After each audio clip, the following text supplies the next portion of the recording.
Hello everyone, my name is Tanisha.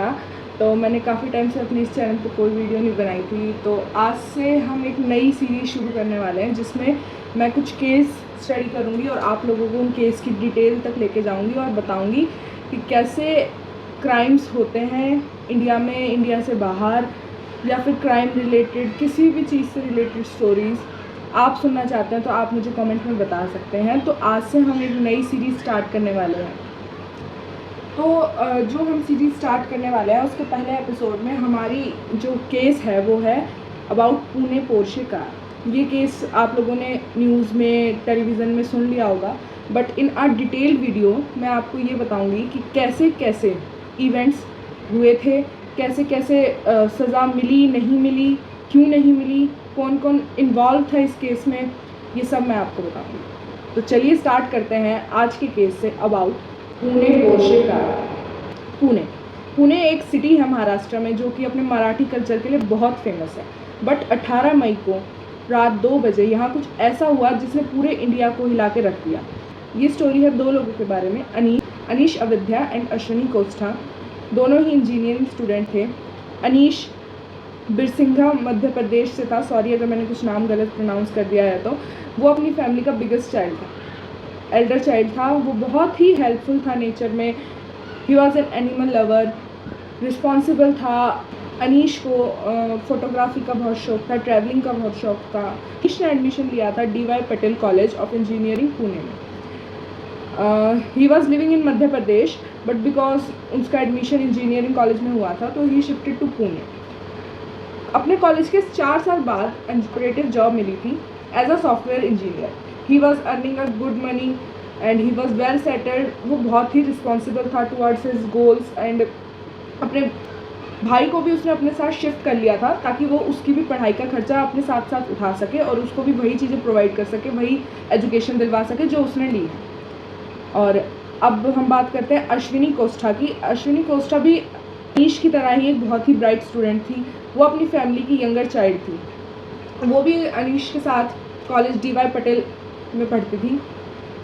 Ashwini थी as a younger child, वो अपनी फैमिली की सबसे लाडली बेटी थी, ठीक है। वो अपने फादर को हर एक अपडेट देती थी डेली कि आज मैंने ये किया पापा, आज मैंने ये किया पापा, या आज मैं इस फ्रेंड से मिलने जा रही हूँ, आज मेरा ये एग्ज़ाम था, ये सब वो डेली अपडेट करती थी अपने फादर को इस बारे में। जैसा आप देखते हैं दोनों एक बहुत ही पढ़े लिखे फैमिली से बिलोंग करते थे और दोनों ही बहुत ही ज़्यादा पढ़े लिखे थे, वेल सेटल्ड थे, मतलब उनकी अर्निंग बहुत अच्छी थी, दोनों कोऑपरेटिव जॉब कर रहे थे। तो सेम कॉलेज में होने की वजह से अश्विनी और अनीश बहुत ही अच्छे दोस्त थे। तो उन्होंने एक दिन सोचा कि काफ़ी दिन हो गए हैं कि फ्रेंड से मिले नहीं हैं और बातें नहीं की है, तो उन्होंने मिलकर एक प्लान बनाया कि आज सैटरडे नाइट को हम अपने दोस्तों से मिलेंगे, रेस्टोरेंट जाएंगे, खाएंगे पिएंगे, बातें करेंगे कि लाइफ में क्या चल रहा है, क्या नहीं चल रहा है। तो ये सब की उन्होंने प्लानिंग बनाई और 17 मई की रात को, सैटरडे को, वो एक रेस्टोरेंट में मिले। वहाँ पे उन्होंने पार्टी की, party in the sense in a good way, कि खाना खाया, नो ड्रिंक्स एंड ऑल, मतलब खाना खाया, बातें की, सबको अपनी लाइफ के बारे में बताया कि क्या चल रहा है, आपकी लाइफ में क्या चल रहा है, हमारी मतलब एज अ फ्रेंड्स जो हम लोग करते हैं वो सब किया। फिर उनको वहाँ पर 2 बज गए रात के। जैसा कि मैंने बताया वो दोनों के ऑपरेटिव जॉब में थे और अगले दिन संडे था तो दे आर हैविंग ऑफ, उनकी छुट्टी की थी, इसीलिए उनको टाइम का वो नहीं था इशू कि टाइम क्या हो गया क्या नहीं। तो उन्होंने 2 बजे तक पार्टी की और रेस्टोरेंट में खाना वाना खाया, बातें की। आफ्टर 2 AM जब वो घर के लिए निकले तो अनीश एंड अश्विनी एक बाइक पे थे और उनके पीछे उनका एक दोस्त था अखिब मुल्ला। वो लोग रेस्टोरेंट से निकले और निकल के उनको एक रोड क्रॉस करना था और रोड क्रॉस करके उनको यू टर्न लेना था। यू टर्न जैसे ही वो ले रहे थे तो अनीश ने अपने चेक किया अगल बगल की कोई व्हीकल तो नहीं आ रहा है। जैसा कि हमें पता, ये रिस्पॉन्सिबिलिटी रहती है ड्राइवर की कि उन्हें अपनी भी ध्यान रखना है, अपने से पीछे जो बैठे हैं उनका भी ध्यान रखना है। तो इसीलिए उसने चेक किया दोनों साइड की कोई व्हीकल तो नहीं आ रहा है। तो ये मेक श्योर करके कि कोई व्हीकल तो नहीं आ रहा, उन्होंने यू टर्न लिया।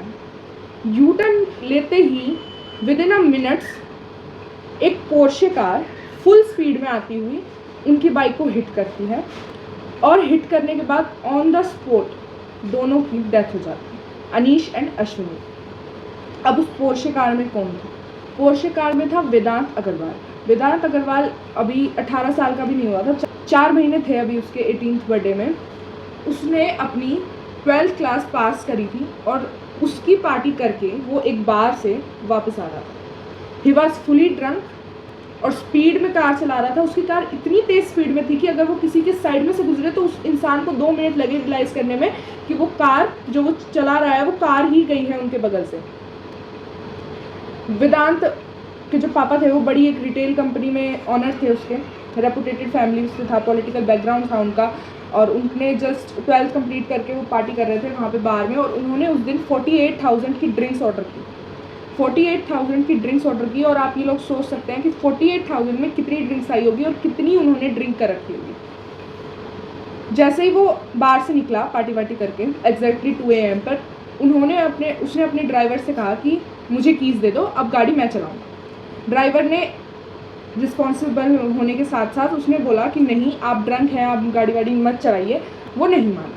तभी ड्राइवर ने उसके पापा को कॉल किया और कॉल करके कहा कि वेदांत ऐसे ऐसे कह रहा है कि मैं गाड़ी चलाऊंगा, मैं ड्राइव करूंगा, और he was fully drunk. Driver ने अपनी रिस्पॉन्सिबिलिटी निभाते हुए वेदांत के फादर को, विशाल अग्रवाल को, सारी इन्फॉर्मेशन दे दी कि इन्होंने ड्रंक कर रखा है एंड ऑल, की गाड़ी चलाना इनके लिए सेफ़ नहीं है। But Vishal Agarwal as a responsible father, उन्हें वेदांत को समझाना चाहिए था कि नहीं, ये सेफ़ नहीं है, तुम गाड़ी नहीं चलाओगे। बट उन्होंने ड्राइवर से बोला कि जो मेरा बेटा करना चाहता है उसे करने दो और गाड़ी की चाबियाँ उसे दे दो। वेदांत ने गाड़ी की चाबी ली और एक्सीलेटर पे पैर दबाया और उसको नहीं रोकी उसने गाड़ी, और फुल स्पीड में वो लेके गया और जा अनीश और अश्विनी की बाइक से हिट कर दी। अब जैसे ही उसकी गाड़ी हिट हुई, अश्विनी जो कि पीछे बैठी थी अनीश के, 20 फीट, लगभग 20 फीट हवा में उछल के नीचे गिरी, और अनीश आगे साइड में एक कार पार्क थी उसमें जाके टकरा गया। ऑन द स्पॉट दोनों की डेथ हो गई। वेदांत गाड़ी रोकने भी नहीं वाला था, ही वॉज रनिंग, मतलब हिट करके वो भागने वाला था, बट वहाँ पे लोगों ने इकट्ठा करके उसको उतारा गाड़ी से और उसको पीटना स्टार्ट किया, जो कि बहुत अच्छा किया। फिर जैसे ही लोगों ने पीटना स्टार्ट किया, पुलिस वगैरह को इन्फॉर्म किया, वेदांत को ले गए, पुलिस स्टेशन ले गए, and you won't believe, within 15 hours Vedant Agarwal को बेल मिल गई। बेल ऐसे नहीं मिली, उसके लिए कुछ कंडीशंस थी। सबसे पहली कंडीशन कि वेदांत को अबाउट रोड सेफ्टी 300 वर्ड्स का एक ऐसे लिखना था, जो कि कितना मेहनत का काम था। और सेकंड थी कि उसे 15 डेज तक पुलिस के साथ ड्यूटी करनी थी। थर्ड कंडीशन ये थी कि उसे एक ट्रीटमेंट लेनी थी अबाउट अल्कोहल एडिक्शन, या एक थेरेपी कह लो, या ये सब कंडीशंस, 3 कंडीशंस थी जो कि बहुत ही मुश्किल थी, और जो कि 2 लोगों की जान के बदले इक्वली थी, कि 2 लोगों की जान उसने ली और उसको ये 3 कंडीशंस मिली, तो दोनों का हिसाब बराबर है। ये सब सुन के सोशल मीडिया पर एक बहुत ही वायरल तरीके से ये चीज़ें फैल गई कि ये सब हो रहा है और उसको ये सज़ा मिली है। और सोशल मीडिया की पावर से विद इन 2 डेज़ जुबिलियन कोर्ट ने, जो कि चिल्ड्रंस के लिए होता है, उन्होंने वेदांत को बेल ग्रांट नहीं, उसको कस्टडी में रखा। सोशल मीडिया पे हैशटैग शुरू हो गए कि वेदांत को सज़ा मिले, ये सब, जो कि ठीक भी था। सोशल मीडिया की पावर आप देख सकते हैं कि कितनी थी, कि जिसकी वजह से उसको बेल मिल गई थी, उसके बाद भी उसे कस्टडी में रखा गया। फिर उसके बाद वेदांत का ब्लड टेस्ट किया गया संडे को कि उसके ब्लड में अल्कोहल की प्रेजेंस है या नहीं। उसका ब्लड सैंपल कलेक्ट करा गया, बट यू वॉन्ट बिलीव, जिस हॉस्पिटल में उसके ब्लड टेस्ट करवाए गए थे, उस हॉस्पिटल के डॉक्टर्स ने उसका ब्लड सैंपल डस्टबिन में फेंक दिया, ताकि कोई अल्कोहल की फेंक के उसके ब्लड सैंपल की जगह किसी और का ब्लड सैंपल रख दिया, ताकि उसके ब्लड सैंपल में अल्कोहल ट्रेस ना हो सके। मतलब आप लोग ये देख सकते हैं कि पैसों की पावर से कितना कुछ हो सकता है। सिर्फ पैसे से डॉक्टर्स खरीदे जा सकते हैं, पुलिस खरीदी जा सकती है, मतलब इंसान की जान तक भी खरीदी जा सकती है पैसे से। ऐसे ही उसको 2 दिन हुए कस्टडी में। वेदांत के फादर ने, वेदांत की फैमिली ने क्या इन्फॉर्म किया कि गाड़ी वेदांत चला ही नहीं रहा था, गाड़ी चला रहा था ड्राइवर। वेदांत के ग्रैंडफादर ने ड्राइवर को, आप कह लो किडनैप कह लो, या लॉक करके अपने घर में रखा हुआ था, और उसे बार बार प्रेशराइज किया जा रहा था कि तू ये कमिट कर, कि ये क्राइम तूने किया। जैसे ही 2 दिन तक ड्राइवर अपने घर नहीं पहुंचा तो ड्राइवर की वाइफ अग्रवाल के घर पे गई, उनको ड्राइवर को वहाँ से लेके आई। देन वो पुलिस स्टेशन गए और इन्फॉर्म किया पुलिस को कि कैसे कैसे वेदांत की फैमिली उसे प्रेशराइज कर रही थी, उसे लॉक करा हुआ था 2 दिन से कि तू अपने सिर पे ये क्राइम ले ले कि तूने ये क्राइम किया, मर्डर किया। मतलब आप देख सकते हैं पैसे से गरीब की कितनी वो की गई कि एक ड्राइवर को बोला गया कि तू अपने सिर ले ले ये मर्डर, जबकि ड्राइवर की फैमिली है, बच्चे हैं और वाइफ है, वो सब कैसे रहेंगे जब सिर्फ इसीलिए कि उनका लड़का जो कि अभी अडल्ट भी नहीं हुआ है वो बच सके। विशाल अग्रवाल को पता चला कि अब उनके हाथ से केस चला जाता जा रहा है। उन्होंने क्या किया, पुलिस को डिस्ट्रैक्ट करने के लिए एक कार अपनी गोवा भेजी, एक कार अपनी मुंबई भेजी ताकि पुलिस हो जाए डिस्ट्रैक्ट, और खुद अपने एक दोस्त की कार में बैठ के भागने की कोशिश की। बट उनकी दोस्त के कार में by God grace tracing device लगा हुआ था जिसकी हेल्प से पता चल गया कि विशाल अग्रवाल कहाँ पर है और विशाल अग्रवाल को कस्टडी में ले लिया गया। साथ ही साथ उनके ग्रैंडफादर जो थे सुनील अग्रवाल, वेदांत के ग्रैंडफादर सुनील अग्रवाल को भी कस्टडी में ले लिया गया ड्राइवर को किडनैप करने और उसे प्रेशराइज करने के क्राइम में। जो डॉक्टर्स थे जिन्होंने उसका ब्लड सैंपल फेंक दिया था कूड़े में, उनको सस्पेंड कर दिया गया। देवर 3 डॉक्टर्स जो पुलिस ऑफिसर्स थे जिन्होंने शुरू में इस केस को बहुत ही ढील दी और 15 आवर्स के अंदर अंदर वेदांत को बेल कर दी, उन पुलिस ऑफिसर्स को भी सस्पेंड कर दिया गया। मतलब इस केस से हमें ये पता लगता है चाहे लॉ हो, जुडिशरी हो, सब कुछ पैसों के दम पे चल सकता है। पैसों के दम से आप कुछ भी खरीद सकते हो, पुलिस खरीद सकते हो, डॉक्टर खरीद सकते हो, लोगों की जान खरीद सकते हो, कुछ भी खरीद सकते हो। वो फैमिली, अग्रवाल फैमिली अपने बेटे को बचाने के लिए कुछ भी कर रही थी। अब अनीश और अश्विनी वापस तो आ नहीं सकते थे, ठीक है, लेकिन वेदांत को बचाना बहुत गलत था जो कि उसकी फैमिली ने स्टेप लिया। उसकी फैमिली को एक रिस्पॉन्सिबल सिटीज़न होने की खातिर पुलिस की हेल्प करनी चाहिए थी। ये एक्सेप्ट करना चाहिए था कि हाँ उनके लड़के ने एक क्राइम किया है, पर उन्होंने नहीं किया। वो जितना उनसे हुआ ट्राई करते गए, डॉक्टर्स को खरीद लिया, पुलिस को खरीद लिया कि कैसे ना कैसे उनका बच्चा बच जाए। पर उन्होंने ये नहीं सोचा कि वो 2 बच्चे जो अनीश और अश्विनी थे, वो भी किसी के बच्चे थे, उनकी जान उनके बच्चे ने ले ली थी। आपको तो आपका वेदांत वापस मिल जाएगा, पर अनीश और अश्विनी की फैमिली का क्या, जिनको कभी अनीश और अश्विनी कभी वापस नहीं मिल सकते।